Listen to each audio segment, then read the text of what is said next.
Happy day, ladies and gentlemen. The podcast today is slightly different.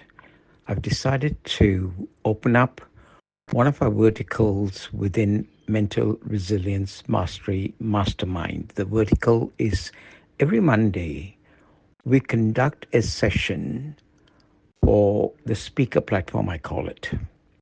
And it is to develop, train, and enhance and enrich our speakers on this Mental Resilience Mastery Mastermind group how to best showcase their programs, whether it's training, their speaking engagement on platforms, face to face or online, and coaching.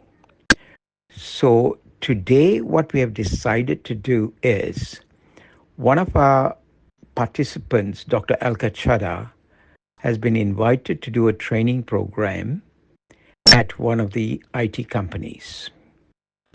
And as part of that, she's developed a program that she's been working with. And the topic of the program that she's going to conduct for this new interns is called Growth Set. She's going to just share concepts of what she's going to cover. This is just a first dry run. She's going to share concepts of what she's going to cover in that particular program. And we will be deep diving, fine tuning on that at later sessions such that you can then deliver a full day, 8-hour program face to face. Sit back, relax, enjoy Dr. Alka Chadha with the topic on growth mindset. Thank you. So, hello everyone, and I'm here to talk to you about. I got to take a training session for a tech company on growth mindset. And as I was talking to David about it today morning, and now he said, present it. So, I'll present whatever I have prepared. So, I want to ask all of you a question. What do you mean by mindset? How many of you can type in the chat box with one word? What is the meaning of the word mindset? Just one word. Way You of can thinking. also, hmm? Way of thinking. Chat Yes, way box. of thinking, correct. Way of thinking, your attitude, your thoughts, your opinions, your belief system, everything comes in the mindset. The mindset is a very wide terminology, and there are different kinds of mindsets that we have in our life. And one of the typical mindsets we have is the growth versus the big fixed mindset. I'll give you a story. I have a friend who went through a disastrous time in her business, and you tell me what kind of business, what kind of mindset is she having. So they were doing a construction in a big area. They had a lot of they were making about 25 buildings, so it was a huge acres of area where they were building these buildings. And they had taken money from the people who were booked houses in these buildings. And a quotation was given from the contractors, and the quotation went wrong because this land was very marshy. It was a water land and it had to be regained, and then the construction had to be done. And this takes a lot of money, to find the when you're regaining land from the sea and it's very marshy. What happens is that you have to make a foundation of the building. You have to go down to the depth of the building and to the depth of the sea where the water has been taken away and the land is being reclaimed. And you have to put in a lot of work to make that foundation strong. And that full part of the money which was to be required to be making these buildings was not put in the quotation. Because of that, it was a very cheap quotation, and the person who got it took it, and they could not do the construction because they lost all the money while they were regaining the land and when they were doing the foundation of the building. Now, what happens is the contractors have done some work and they need the money, and these people finished all the money, and the people who have booked the buildings and the houses are now running after them, and they don't have much money, and nobody wants to book more houses in those buildings. So it was a complete failure, and it was at that time that my friend, she came to me And she asked me one question. She said that I don't know how to run my family. I want to go and teach in the school. She has never even been at, she never worked in her life. Her education was about, I think in college, she was a graduate and just a BA she was. And she came to me and she said to me that I want to go and start working in a school. Can I do that? I said, yeah, please do that. She said, do you know anybody in the school? And I knew a few principals at that time. And I went with her. I introduced her to some principals, and one of the schools did give her a job. It was only at that time 6,000 rupees per month. But she was so grateful because she was able to run her family, because all the money, all the gold, all the FDs, all the money in the family was lost because of this one mistake. She was doing this, her husband was underground, and he was underground because he was scared that somebody will come and kill him one of these days. And I've seen those times with my friend, what she has gone through in her life. She used to walk to the school every day. It was about a half an hour walk, and she used to come back from the school every day walking, because of the reason that there was hardly any money with her. She was in that really kind of a soup. This has been about maybe 10 or 15 years. I can't exactly remember. Yeah, it's more than that actually. And just recently I met her. And at that time, what she did was, her husband, he was sitting on the internet. The internet had started, and he was sitting on the internet taking out the names of the pharmaceutical companies. He never came to me for help. Although I'm a doctor, he never came to me for help. He did it on his own. He found out the names of the pharmaceutical companies, and he said that I'm going to make some printing and packaging for these people, because he knows that these people are very good at printing packages, and he thought that he can do that. Initially, he took a place on rent somewhere, and he asked them to do an exhibition. And gradually, he increased his work from giving the land from places for exhibition to making prints and packages. And then, after about 5 years, he sold his company for about 5 to 6 crores. Then it happened that second company he made a little different from the first one, and he sold it for about little more than that, 7 to 8 crores. And recently, the third company that he made, he sold it for 14 crores. And when I listen to her stories, when I talk to her and I see her that she works very, very, very, very hard, there are 3 or 4 points which come across in this story. First thing is that comes to me is that she never gave up when she fell down. She was down in the dumps and she never gave up. So, the first quality of this kind of a mindset, falling down, getting up. David says, fall 9 times, get up 10 times, fall 10 times, get up 11 times. Stumble and fall, but getting up is the most important thing. So, our response to a situation is what is important. Even if we are in the dumps, even if we are down there, we don't have any money, we don't have anything, we don't know what to do, but still, picking ourselves up and standing up is the most important thing in life. And that is a response that we do. It's a reaction that we do to any situation in our life. And that, for me, friends, is growth mindset. Getting up, showing up is most important. And even this man, the husband, was sitting quietly in his house underground, and he was working on the internet and making people, meeting people on the internet. And he worked out a way how he can redo his company and make a new company. What is the other thing which comes out in this story? One is that even if you fall, you're not quitting, you're going to try, and you're going to try, and you're going to make it up. The second thing which comes out over here is that she was not sitting and blaming anybody. I met her husband also, and actually, she is my friend, but today her husband is a better friend of mine, because she has drifted away into different directions after she earned the money. But the man behind this, he is still focused on the work that he's doing. The second thing anybody can say is what shines through this story is the unity of the husband and the wife, which like that means there's collaboration, there's a friendship, and two make it easier than one. She's all the way with him, and when two people are doing it together, when they have similar views and they have similar mindsets, that brings more energy and more strength to a particular project. The third thing which comes to me is not being afraid of working hard. So a person who has a growth mindset is not scared of working hard. He says, never matter, I'm going to go in the discomfort zone. You cannot sit inside the AC room and then make a company which is going to be 4 crores. He was sitting in his room. Of course, he was doing what he was doing, and I know that he was disguising himself, and he was going in physically also and meeting different people at the company. He had white hair even at that time, and he dyed his hair. I remember this story. And he used to go with the dyed hair with different kinds of clothing, and he used to go and meet people in different companies, especially the pharma companies. And he never asked me a single phone number. He never asked me a single name of any company or any phone number. He was sending emails to them, and then he was going and meeting them. And that is how he built up his business. What is the next thing which comes across to you in this story? The people, the growth mindset people, they are not having, they don't, they take risks also.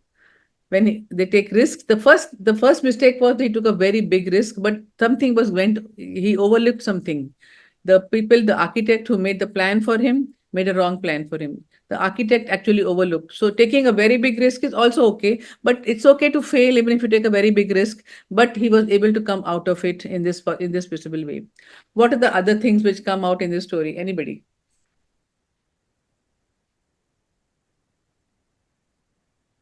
They changed their business, completely changed Entrepreneurial in the mind, business. Huh? entrepreneurial mindset. Never say no. Entrepreneur, yes. So Yeah. being an entrepreneur means that you are having a vision in your life. So friends, when David asks us to make a vision board, it's about having a vision, it's having about having a purpose in our life. So when David tells us make your vision board, look at your vision board and align your actions through the vision board of your life, that is so important. Because they were having a vision board that they want to have this kind of a lifestyle in their life, or whatever it was in, I don't know what was their vision board, but I ask all of you, what is your vision for your life? What is your vision? And what is your vision board? And how are you tracking your vision board? And how are you doing the things in your life so that you can achieve and align yourself with the things in the vision board? The next thing is about having a vision board and having a purpose in your life. They had a purpose. They never wanted to give up. They wanted to grow further. So what is the purpose matrix that you're preparing for yourself? What are the things that you can do so that you have, so for me, if I ask myself what is the purpose of my life, it is service. Very, very broadly, I'm telling you it's service. So whatever I do is aligned to serving. Whatever I do, even if I'm doing a training for my growth mindset for these people, I'm going. David told me something very nice. He said, why don't you ask them? So I've sent them a letter, David, that what are the typical problems of this particular group. So when you reach out to them and when you ask them this question, and this is what I'm telling all of you, what David taught me, that when you reach out to these people, even before you start the training, you already show your concern for the pain that they're going through. So I've asked them two questions. The first question is, what is the challenges that they're facing right now? And where are they in their journey of their life? Whether they have been to previous more trainings, or this is the first kind of training, because this is the new hires in a new company. In a company, they're new hires, and they are from about 35 to 45 age group. So I have to ask them these two questions, because otherwise I'll be talking to them all kinds of stuff which they already know, and it'll be a waste of their time, and it won't be giving them the value that they need. So what I'm going to do is, the story is going to be there, but I'm going to ask them. I've asked them. I've not received a reply from them. That what are your problems and typical specific challenges? If I know that beforehand, I can create a beautiful experience for you while you are in the training session. It will be a unique training experience for you. There are only 15 people, and that's the best part. So 15 people, we can easily go and talk to them on a personal level, and it's a physical training program. This is the story which tells everything about a growth mindset. And I'll read out to you some points I've written over here. The people who are ready to embrace challenges. How many of us are ready to embrace challenges in our life? Number two, taking mistakes as a learning lesson. We all make mistakes, and it's okay to make mistakes if we can learn from that mistake. The third thing is, we were all there to criticize them, and there were all kinds of people to tell them, you made a mistake, you made a mistake. But what my friend used to always tell me is that, let anybody criticize me, I'm learning from my criticism. I know. So learning from criticism, learning from feedback is a growth mindset. The minute somebody tells us something that you're not doing the right thing, the minute somebody tells us something, we go back. We just don't want to listen to that criticism. But that is not a growth mindset. A growth mindset person is a person who listens to the criticism given to him by another person, and he works on his mistakes and the setbacks. So setback, what is the meaning of setback? Setback is when you have failed. When you've failed in your leadership, you could have failed in your team spirit, it could have failed anywhere at home, in your personal, in your professional life, it could have been anywhere. But that failure is not the end of our life. We are going to find out, why have I failed? I failed because I did this mistake. I hired the wrong architect, or I made this mistake, or whatever mistake that you have made. It is time for introspection and reflection. David always says, introspection and reflection are the two very important tools that we have, and we're not using it to the optimum. We are only doing this thing and then that thing and then that thing and then that thing. So if we can sit, all of us, I want you all to sit now, and sit with your eyes closed, sit with your straight back. Posture is very important. Align your head with your neck and with your spine, and just sit quietly and think about, what is it that I want.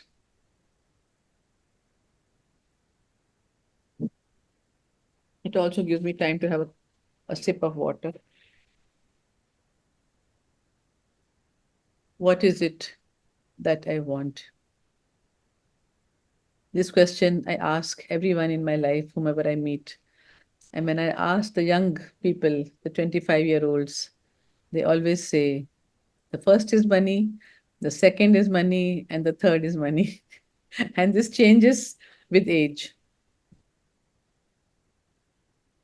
Think about, what is it that you really, really want in your life?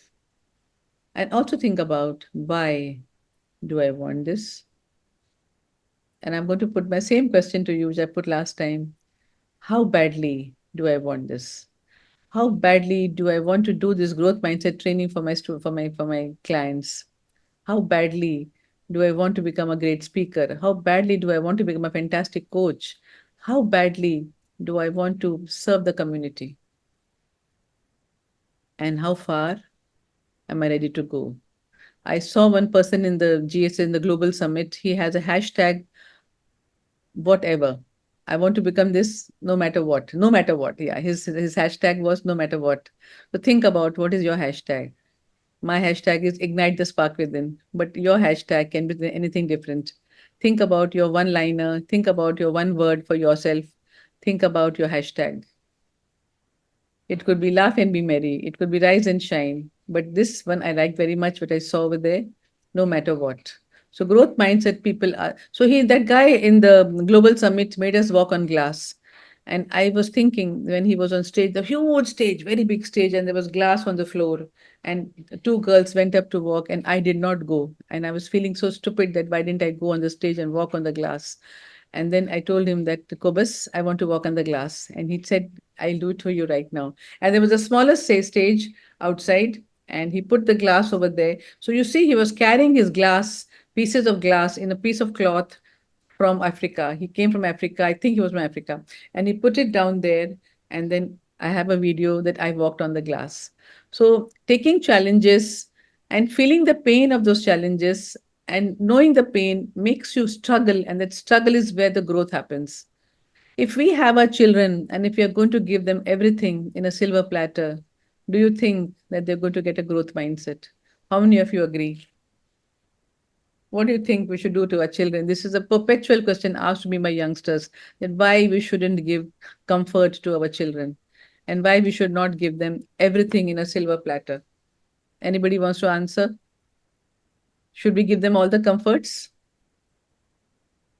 I think, Dr. Alka, we should give them all the comforts, but at the same time, we should teach them how those comforts have, come to their life, how things have come from farm to their platter.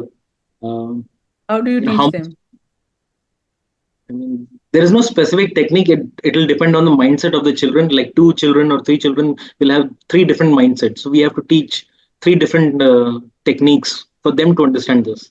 If they're able to understand with one technique, that's a luxury for us. But again, we have to just plow those seeds of mindset and how those comforts have come to them.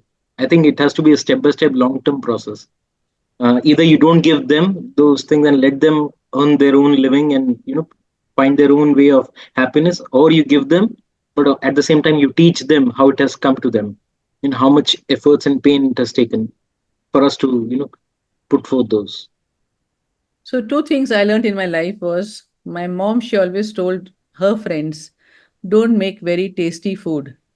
She said if you make very good food and very tasty food, your children eat more and they put on too much of weight. This is what my mom's learning, okay? My mom's teaching to us.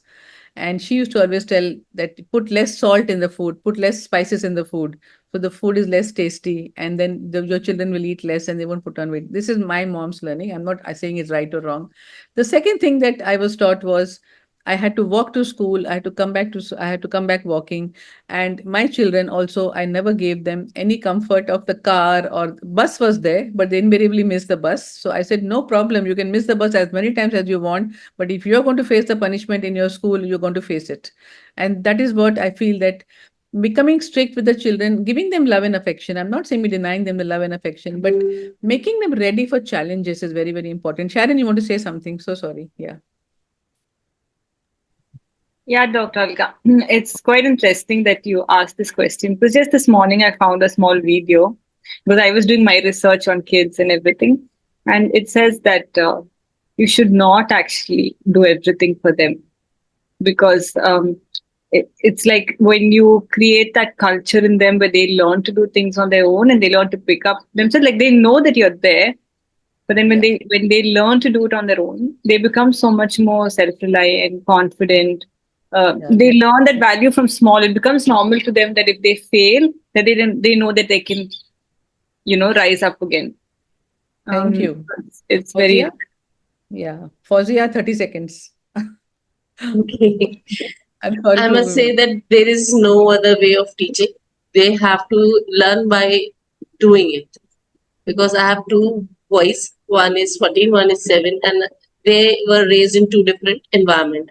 I was living with the joint family when the eldest one was the small, and today we are living as a nuclear family, and the youngest one was self-reliant because he knows how to do his own things, and he's like, it's okay, it's my work, I have to do this. And my eldest one is always like, why I should do it? We have a maid and you can do this for me, don't you love me? So he is lived with a sense of entitlement that you have to do it for me because you are my mom. And the youngest one does that, and even he helped me in my house chores because he find it natural that everyone is doing their own work, and it's normal. So, but the mindset of the eldest one has been set, so it is becoming difficult for me. And verbal teaching doesn't work. I experienced myself. So there is Yeah. no other way of teaching them. Thank Yeah. you. Thank you, Fozia. Wow. And this is a Okay. great learning from your two children that you can give to all of us. And I would, and it's your observation, which is wonderful. So it is each one of us as a parent has to do the things what we want our children to do. If I'm ordering from Swiggy and Zomato, I can't ask my children to eat healthy. So I have a lot of patients who are in that phase of obesity, and the children come to me, and then when I ask them, "What did you eat for breakfast?" They said, I had a batata vada. And where did you get the batata vada from? Your mommy made it in the morning. No, no, I ordered it from Swiggy and Zomato. So no matter what the generation is today, it's for us as parents to inculcate the good habits by not teaching, by doing. It's the doing which is important. If I'm going to be showing growth mindset in my life, my children are going to pick up the growth mindset. If I'm sitting lazy and if I'm saying that, oh my God, that fellow cheated me, now what can I do? It's the end of my life. That's what they're going to learn. So how we behave in our life is what is most important, and that is what we pass it on to our children. So we have, if we can look at the challenges in our life, if we can, yeah, David, over to you. No, continue. Finish what you're saying, Alka. You want me to finish? So the qualities of growth mindset we have already discussed. The mistakes they learn from, the criticisms they learn from, the setbacks, they persist in setbacks, and they have a positive mindset, and they go. And the back brain is totally shut off because the front brain, the PFC, is the one which is acting. And neuroplasticity says that if I failed in a particular project, if I'm lacking the skills to do some particular project, I can learn new skills to do something else. And it's not that I'm born with an innate intelligence. I can improve my intelligence also. I can improve my skills also. With great effort and with great practice, I can master the craft that I want to have in my life. That's what we're all talking about all the time. David is harping on practice, practice, practice. So it doesn't matter if I fail in one particular part of my life. I can definitely improve my skills, and I can improve and I can become a better player in the other part of my life. So think of the different quadrants of your life, personal and professional, and think about what changes you want to make where, what challenge you want. And sometimes you may not be knowing that what is lacking in me, but certainly in the personal life and in the office, wherever you are working, you will come across some kind of a situation, a friction, a conflict between two people, between you and your boss, between you and your friend, between you and your colleague. And it's time to think, what can I do better to improve this situation?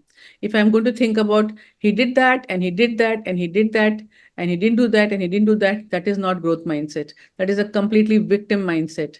And if we have to get out of the victim mindset, we have to come to the giving mindset, and that is also the growth mindset. Growth is what? Growth is moving. David told us a story of a Buckingham Creek. There was a creek in Chennai. But if you look at water anyway, which is collected and not moving, it is going to stagnate and it's going to stink. So are we stagnating in our life? Are we stuck in our life? Or are we moving forward? The right answer is movement is life. And if we really want our life to be moving forward, we have to have this growth mindset. We can live life crying and we can live life laughing. It's up to us. Situations are going to be bad. Brickbats are going to be thrown at us. There are a million reasons, there are a million triggers in our life which are going to upset us. But we are in a mental resilience mastery program. Are we allowed to get upset? Yes, we can. But the point is to bounce back quickly to normal, as quickly as possible. That is a growth mindset. The beginning of the growth mindset is when you don't allow yourself to get stuck up and to go deep down the deep spiral into the negative thoughts that you have. That is the beginning of the positive mindset. So I would say, write down what your thoughts are. While you close your eyes, you write down, these are my thoughts, these are positive, these are negative, and try to get over those negative thoughts and build your positive thoughts, build your affirmations, do the breath work that is required to be done. And every morning, every evening, if you spend time with your own self in stillness, think about your thoughts and change your thoughts, you're building your growth mindset. Thank you so much.